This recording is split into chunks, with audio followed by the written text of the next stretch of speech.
My name is Sandy Johnson and I was 32 years old when my sister tried to turn my husband's death into her payday.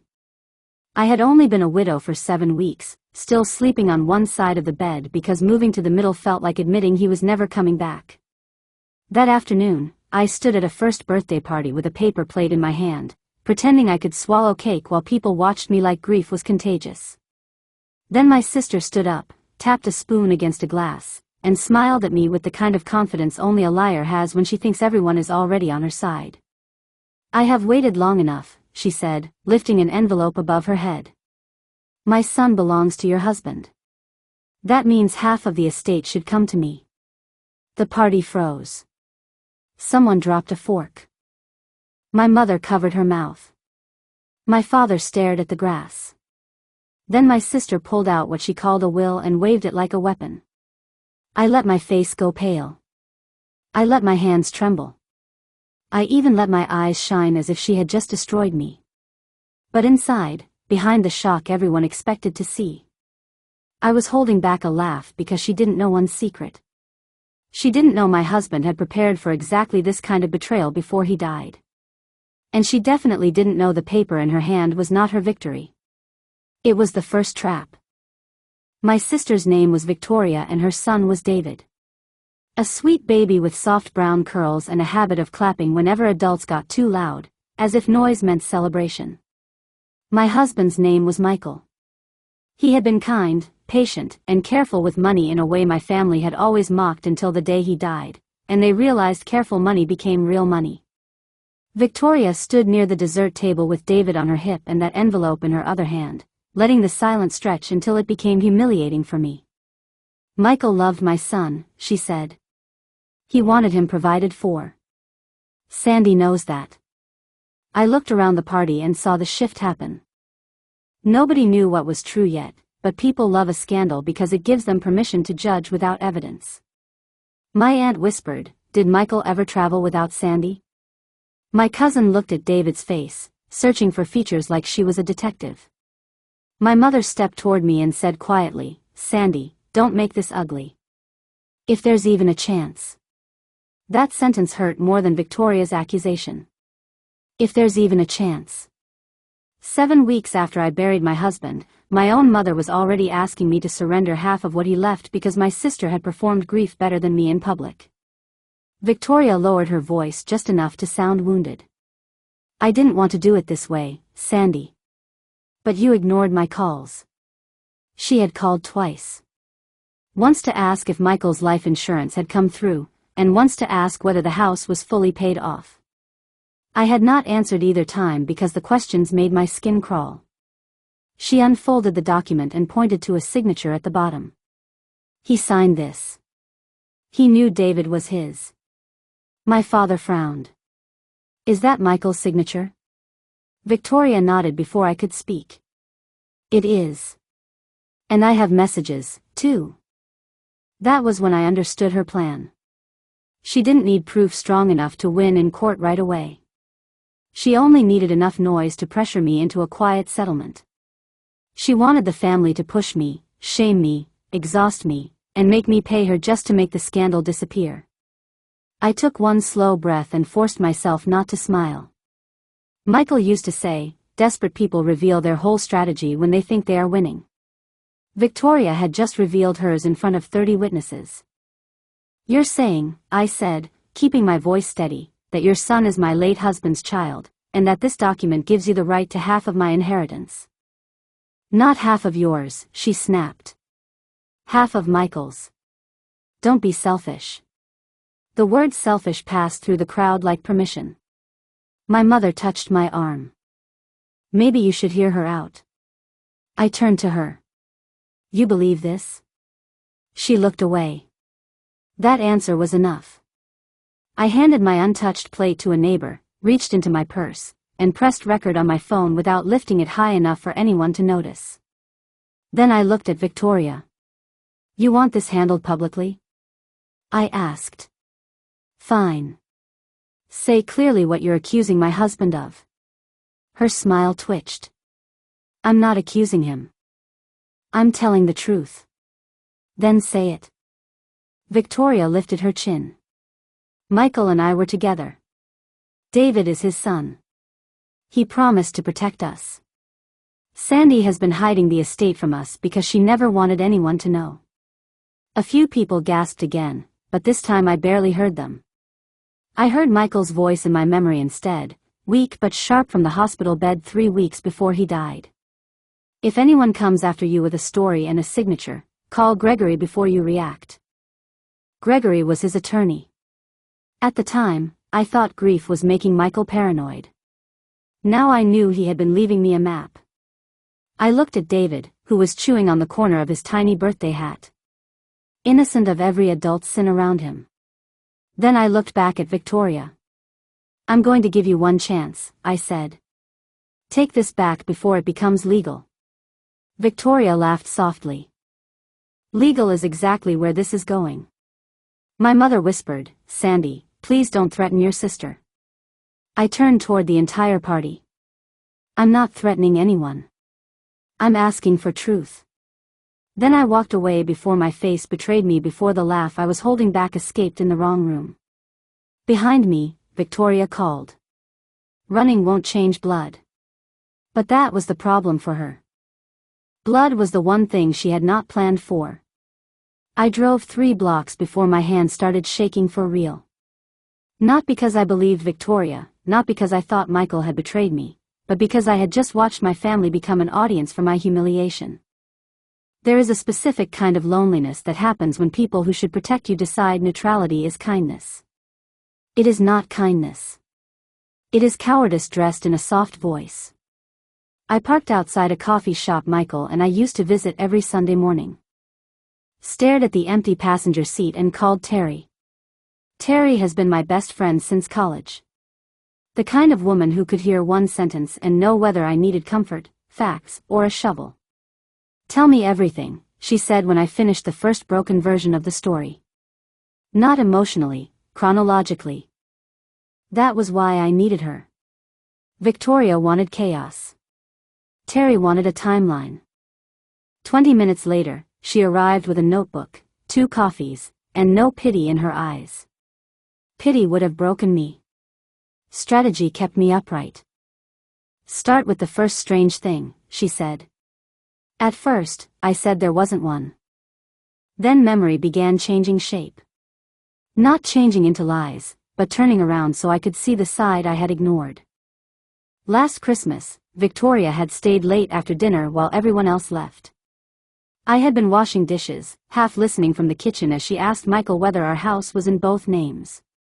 He laughed and said, "That's a weird holiday question."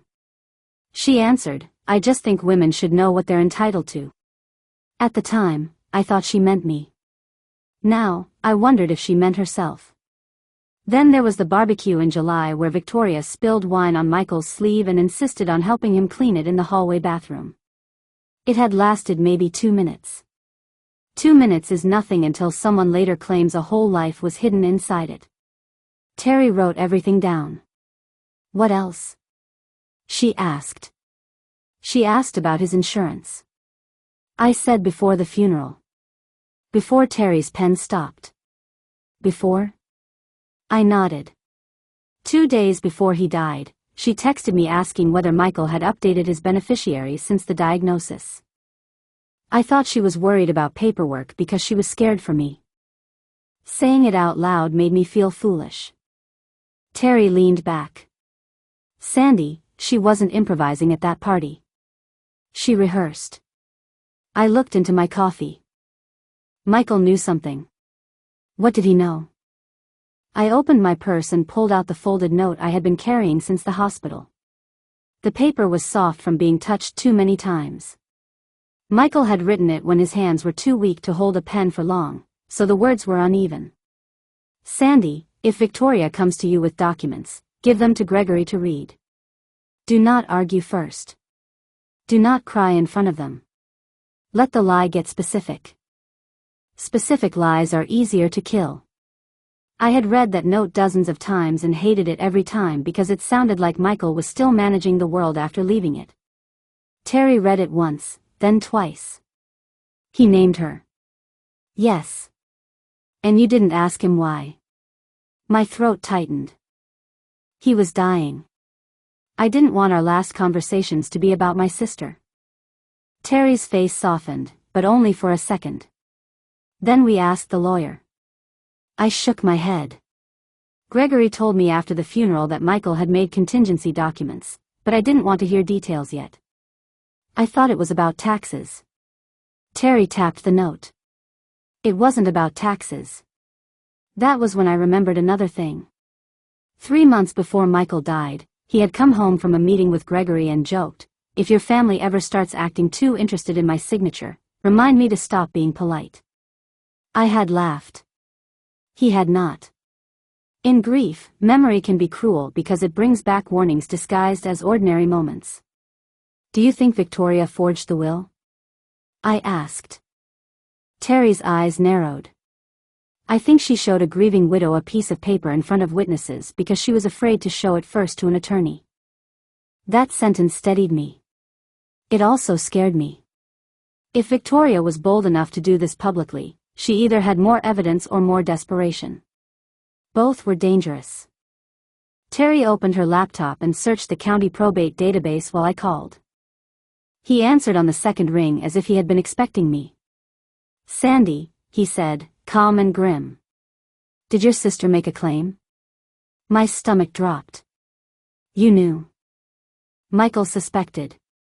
"Did she mention a child?" I closed my eyes. "Yes." "Did she show a will?" "Yes." "Good," he said. "Good."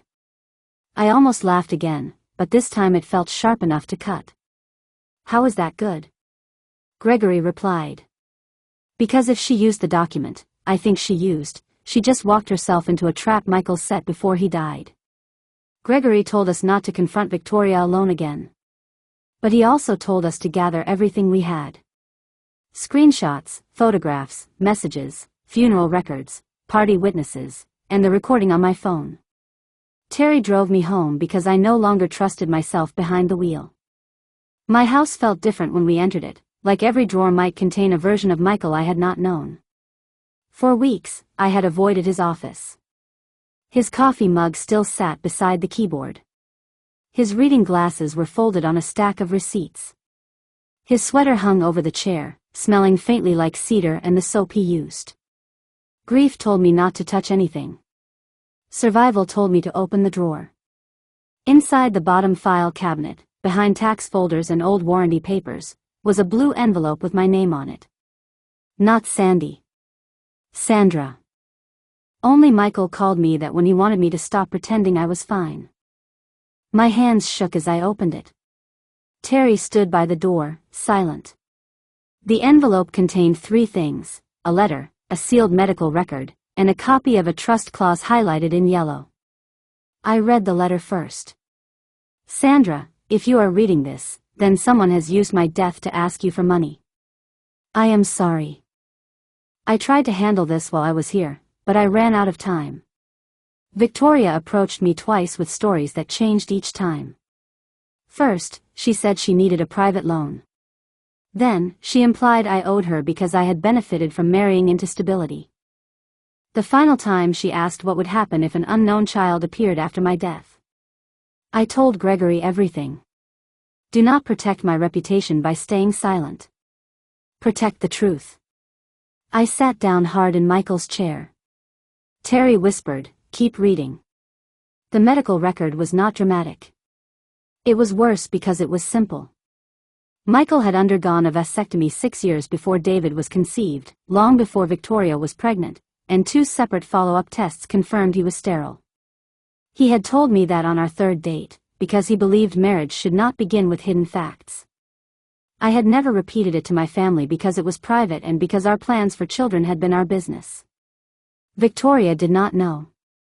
She had built her entire lie around a man who could not have fathered her child. But Michael had not stopped there.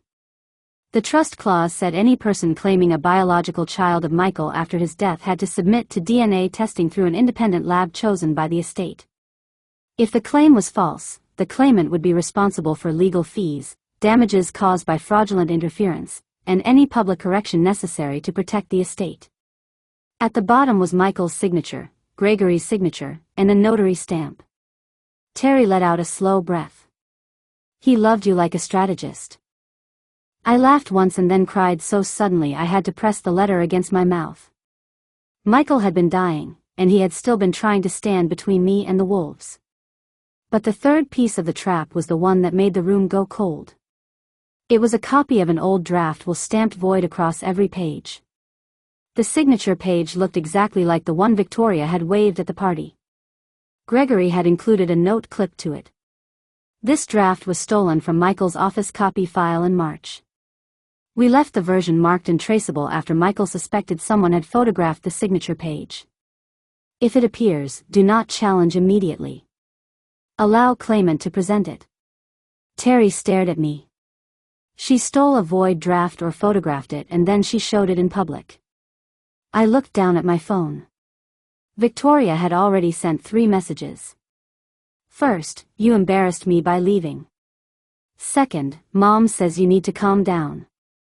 Third, I'm giving you 48 hours to agree to mediation before I file. I forwarded everything to Gregory. He responded with one sentence. Invite her to formal mediation at my office. Let her bring the document. I typed carefully. Victoria, if you believe your claim is valid, meet me tomorrow morning at Gregory Reed's office at 10 o'clock. Bring the original will, the messages, and any proof regarding David. We will handle this properly. Her reply came fast. I'm not walking into your lawyer's trap. There it was. Trap. She knew enough to fear the word, but not enough to realize she had already stepped into it. I texted back, then I will assume you are refusing legal verification and will proceed accordingly. 10 minutes later, my mother called. I let it ring, then my father, then an aunt, then a cousin. Terry watched the screen light up again and again. They're doing exactly what she wanted, she said. Pressure campaign. I nodded. Then we give them somewhere to put the pressure. What does that mean? I opened the family group chat, the same one where Victoria had once posted ultrasound photos and everyone had sent heart emojis. My fingers hovered over the keyboard. I wrote, since Victoria made a public claim today regarding Michael, David, and the estate, I am inviting immediate legal verification. Any family member who wants the truth may attend a meeting tomorrow at noon at my house. Victoria is welcome to bring her proof. I will bring mine. Terry read it over my shoulder. Are you sure? I pressed send. No, I said, but Michael was. By noon the next day, my living room was full of people who had not visited me once since the funeral, unless food was involved. My mother arrived first, carrying the tight expression she used whenever she wanted me to behave. My father followed, quiet and uncomfortable. 2 aunts came, then 3 cousins, then Victoria, who swept in last with David on her hip and a folder under her arm. She wore black, not funeral black, but courtroom black, as if she had dressed for sympathy. Gregory sat beside me at the dining table with a legal pad, a recorder, and the calm face of a man who had watched greed embarrass itself many times. Victoria stopped when she saw him. I thought this was a family meeting. Gregory smiled politely. It became a legal matter when you claimed entitlement to estate assets. My mother frowned at me. Sandy, this is too much. No, I said the birthday party was too much. This is documentation. Victoria adjusted David on her hip. Fine. Since everyone wants proof, I'll give proof. She opened her folder and laid out printed screenshots of text messages. The first showed Michael supposedly writing, I wish things were different. The second said, I'll make sure David is protected. The third said, Sandy can never know. A low murmur moved through the room. My father looked sick. For one terrible second, even with everything I knew, my body reacted before my mind could stop it. My chest tightened. My eyes burned. Grief is strange that way. A lie wearing the voice of someone you love can still wound you before truth catches up. Victoria saw that flicker and leaned into it.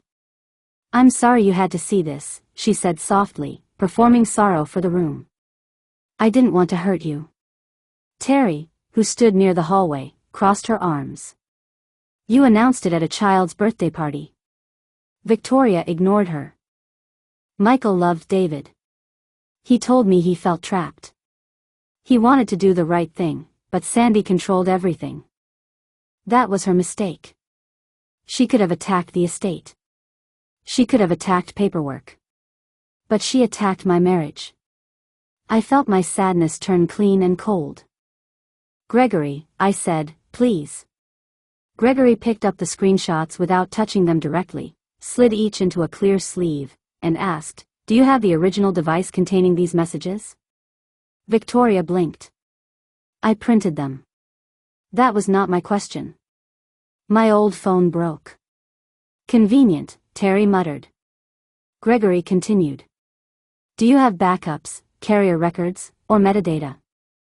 I have the words, Victoria snapped. Words are not metadata, he said. Then he turned one page toward the family.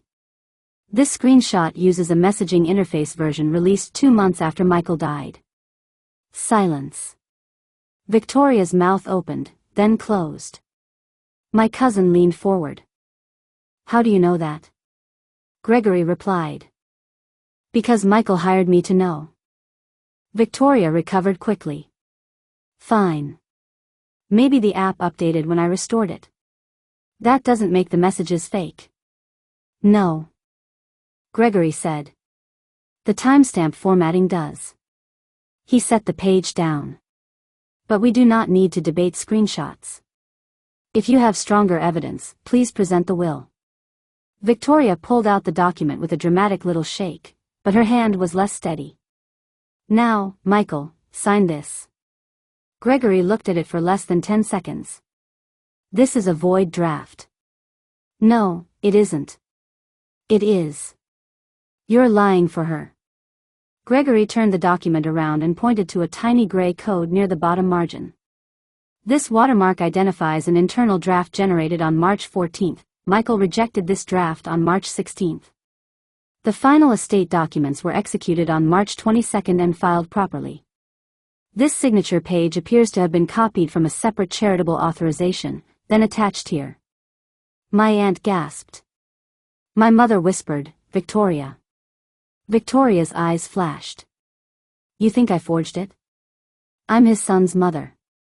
Then DNA will resolve that, Gregory said. The room changed again. This time, the whispers moved away from me and toward her.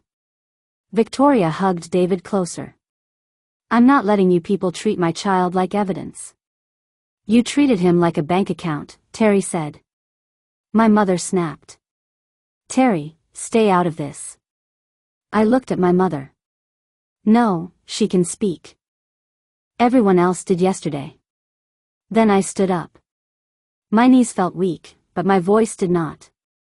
Victoria, you made this public. You accused my husband of adultery, accused me of hiding a child's inheritance, and waved a forged document in front of our family and friends.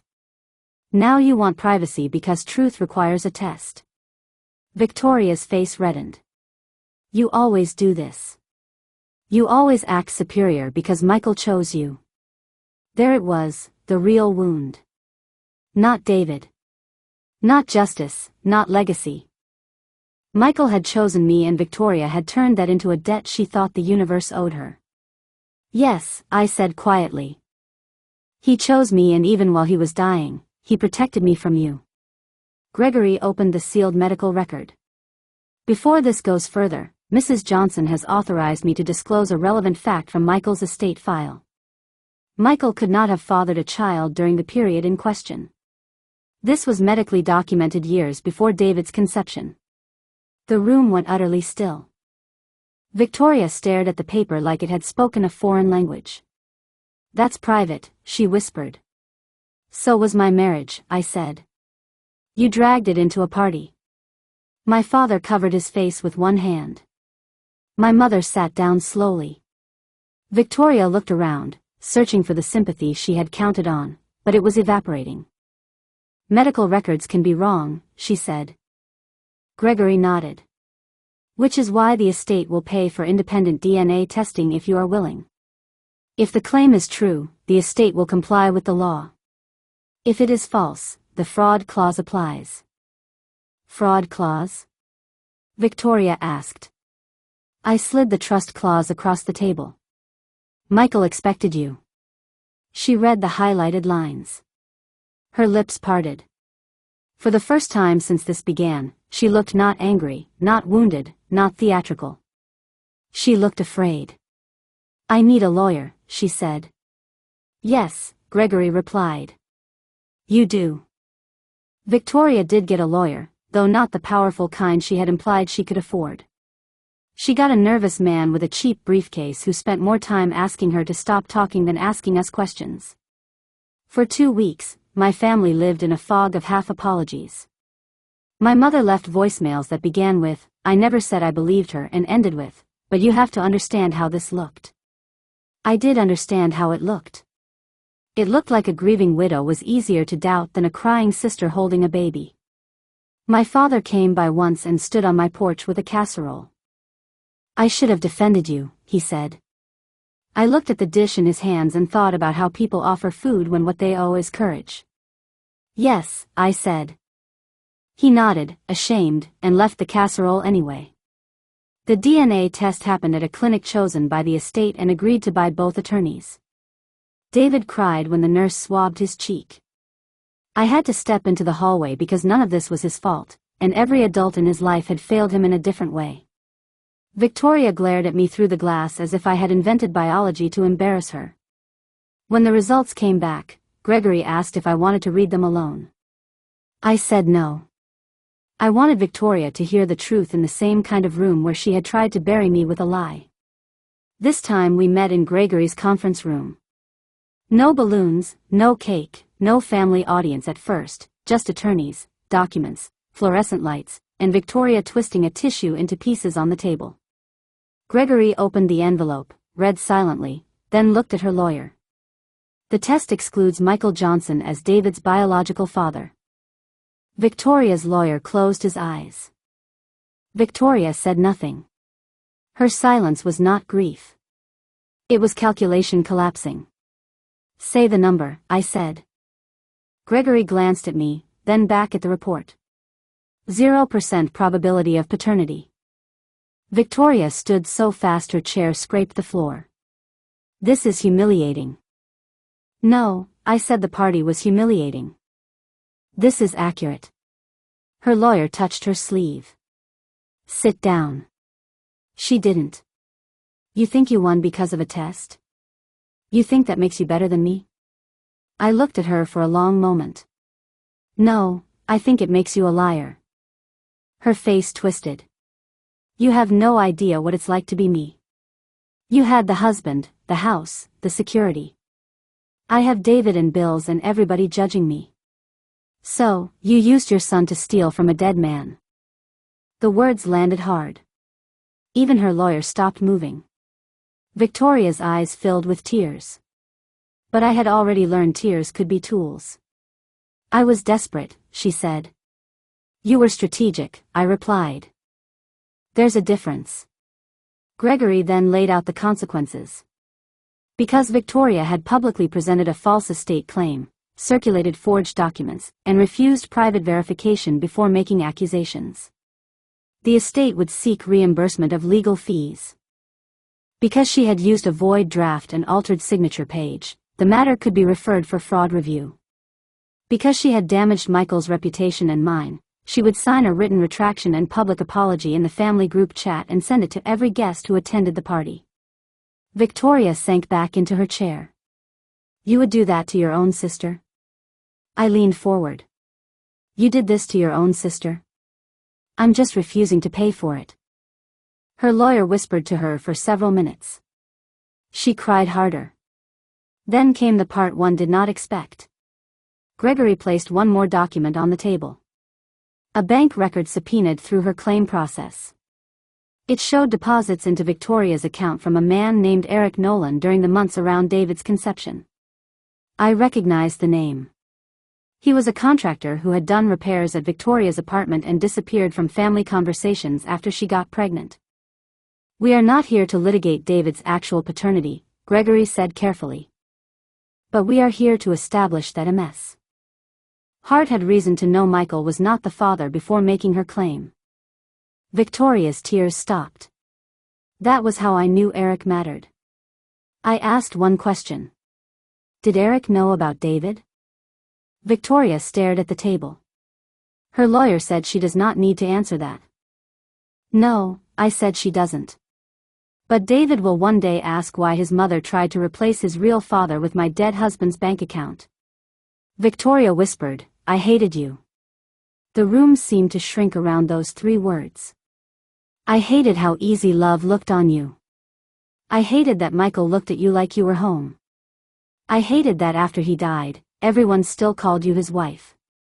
Like that title made you sacred. I was drowning and you were going to inherit everything." My voice was quiet when I answered. "Love did not make me sacred. His death did not make me rich, and your pain did not make you entitled." For the first time, she had no comeback.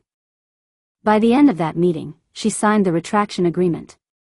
She agreed to repay the estate's legal costs through a structured plan. She agreed to surrender every copy of the forged will and identify where she had sent it. Gregory reserved the right to refer the forgery if she violated the agreement. And I added one condition myself. Victoria was not allowed to contact me directly for 1 year. Any communication had to go through email, and only if it involved a family emergency. My mother called that cruel when she found out.